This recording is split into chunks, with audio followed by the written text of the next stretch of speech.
Welcome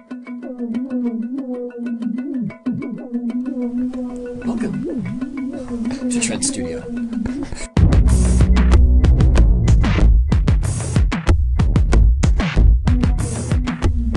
Hi, we're here with Trent Reznor, and I've always wanted to interview Trent. I'm a huge fan of all of his music, and here we are in his studio, which was a big surprise.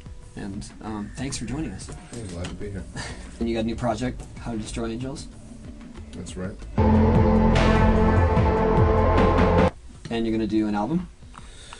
Yeah, Nine Inch Nails kind of reached a point for me where it felt like I needed to step away from it for a while. Because the business kind of makes you kick into touring endlessly.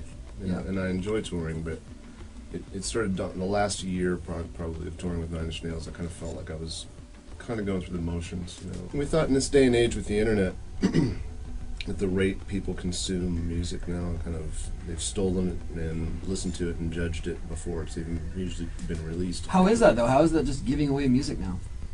The reason I came to that conclusion is it's free anyway.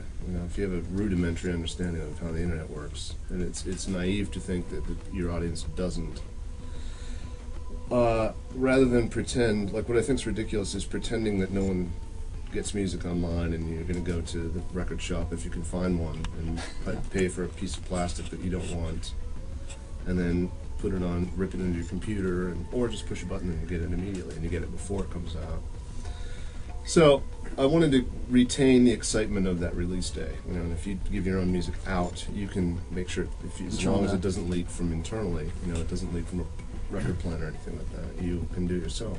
It seems like, if any, of all of the industry and the labels and things, you've just embraced that they are getting it for free. I'm going to give it free and find other ways to have an income from it.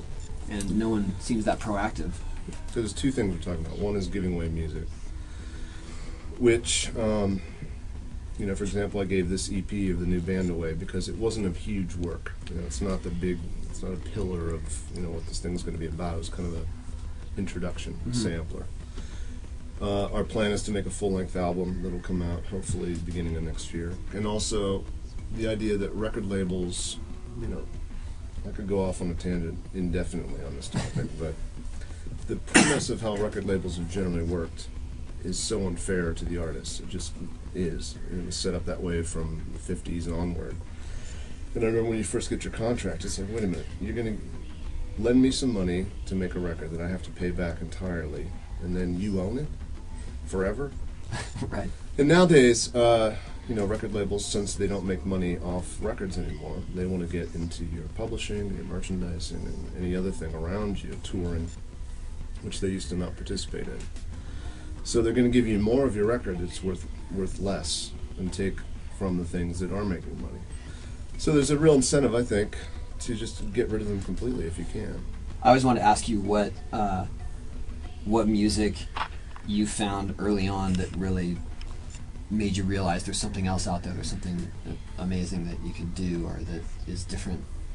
For me, the context I have to have a disclaimer. It's like I grew up in the middle of nowhere. I mean, as cheesy as it is, I remember when I heard Kiss when I was 10 years old or something like that. Yeah. And that veered my life away from being a concert pianist, which I kind of was being nudged into.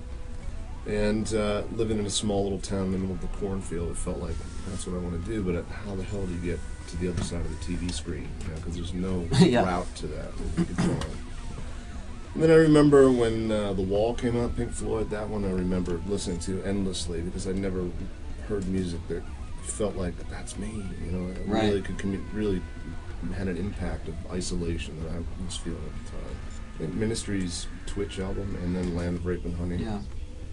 I'd never heard music like that. I'm not saying that there wasn't any. I just didn't know it was out there. And when I heard it, was like, man, you can't do this, Right. You can't make vocals sound like that. Yeah, I remember when Stigmata kicked in, it was like... Yeah, what is that? And I have a funny story for you, actually.